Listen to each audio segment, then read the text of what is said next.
let's get on to Te Whatu Ora data leaker details his arrest and intentions and interview with prominent conspiracy theory Alex Jones. So this is the dude, Barry Young, and he was today on InfoWars with Alex Jones, and I'm sure all of you guys at least recognize the name Alex Jones. InfoWars' interest in the New Zealand data leak was seen as coverage position Young as a whistleblower. Kiwi conspiracy theorist Liz Gunn has been given prominence in the coverage. It appears the interview between Jones and Young went live on Wednesday. The conspiracy website touted it as, quote, a world exclusive, end quote, and Young's, quote, first major interview, end quote, after the incident which health officials have described as a gross breach of trust and an apparent attempt to spread misinformation. Since the initial release of the data on November 30th, Te Whatu Ora has filed a police complaint and Young was arrested on Sunday. He's been in court, charged with dishonestly accessing a computer, yada, yada, yada, yada, yada. And there he is on with Alex Jones. We're actually going to play a little bit of it. One of my biggest problems with this, one of the things I find most disgusting about this, I mean, we can all find disgust in what the person's done, but I've said this before on the show. There are some instigators, and Liz Gunn is one of them now. There are some instigators at the top of that pyramid who are actively misinforming people who may well be complete believers or may be grifters. It doesn't matter to me. But then they bring people along with them who are sort of cult members who get sucked in. I don't know whether this guy is being sucked in and bought into it by some of those instigators. And if you remember, that's what Paula Penfold was going to call that documentary, The Fire and Fury. It was going to be called The Instigators, because it was talking about those 12 people at the top who were passing out all the mis and disinformation. And then the people who were at the actual event were more the people who kind of got sucked into it. So I don't know whether he's sucked in or whether he's an instigator. So I approach him with a little bit of grace, a little bit. But to the Alex Joneses of the world and the Liz Gunns, I have none. So here's an example of what actually was happening. This is off a Twitter feed, and I'll just show you the first 30 seconds or so. So this is the dude, and he's talking to Liz Gunn, and he is showing her some of the data that apparently shows all the deaths from the vaccine. So people can find that. Yeah. Find my batch. Yes, they should be able to. Yes. Hello. So what I did was our internal batch ID. I counted the number of vaccinated within that batch, and then I found out who was dead. Wow, let's have a look. And so we then look at the percentage ratio. That sounds So very do we know if scientific, these are all rigorous. Pfizer, the top 10? But we'll just listen to the first one. And this is Pfizer's batch number one. Batch number one. 711 from batch number one Yep. vaccinated. Yep. 152 of those died, which makes... Right. So batch number one, likely the very first batch put through, right? 151 people died. Nothing or nowhere in the data does it say they died of the vaccine.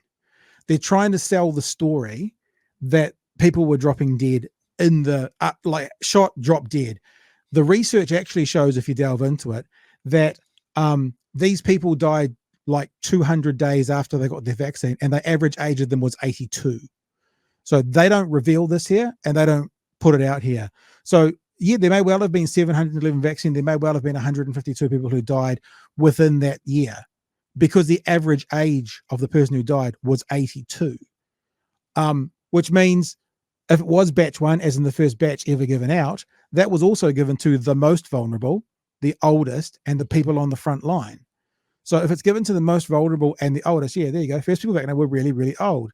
And I don't question that maybe 21% of those people either have died since this information come out, or what I've seen reports of are within the first 200 days.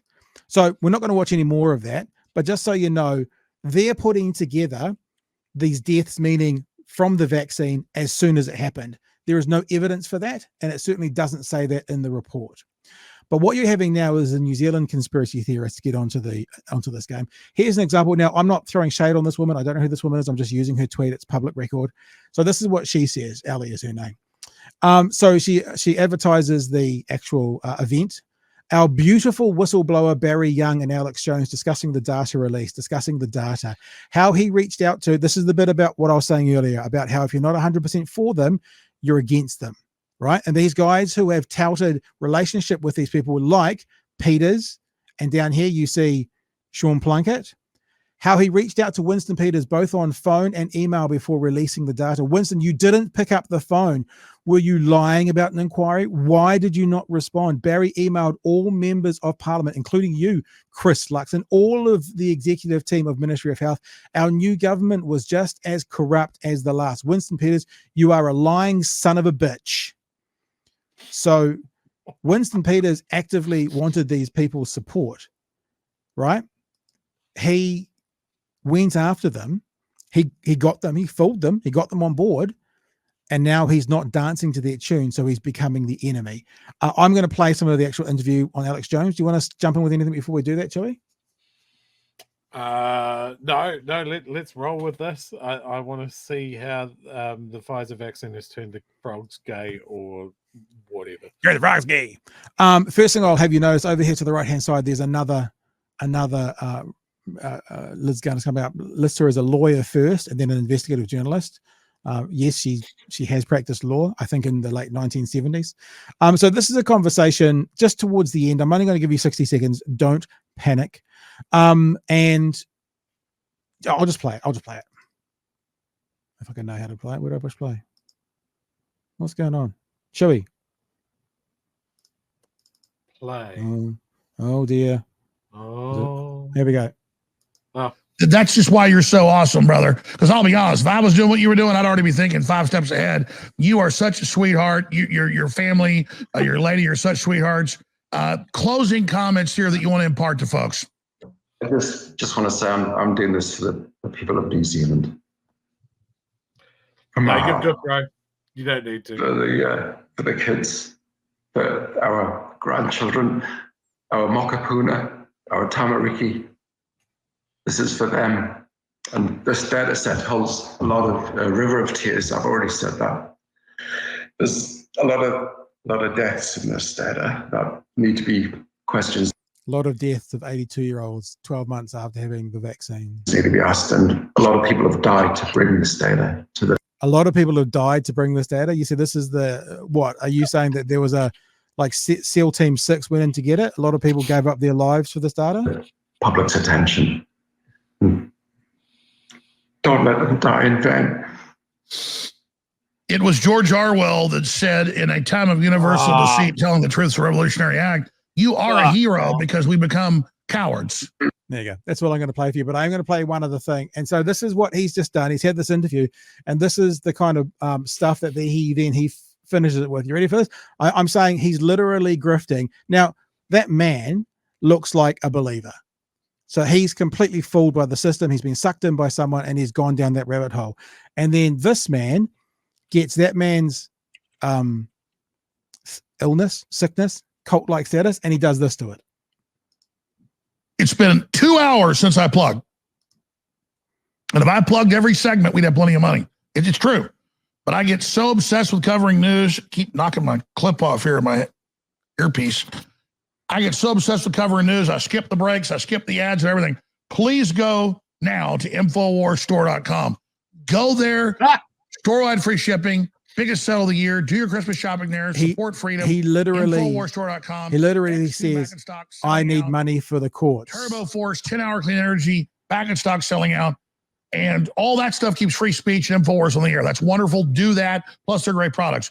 But the court has said, oh, yeah, Jones can get part of the money from his book sales. The court has said. So that's what's paying my legal bills, and the court ruled I had to pay half of them. So the real chink in the armor is I'm $2 million+ in the hole. There you go.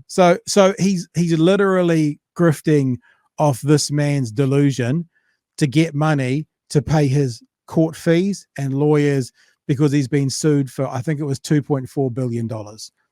And I mean, we haven't really covered this week. I don't know if there's any really worthiness of covering this, but I wanted to bring it to us because it's probably the actual news for New Zealand is probably going to stay out there in the news headlines while this guy goes through the court case, Joey. There you go, sir. The floor is yours.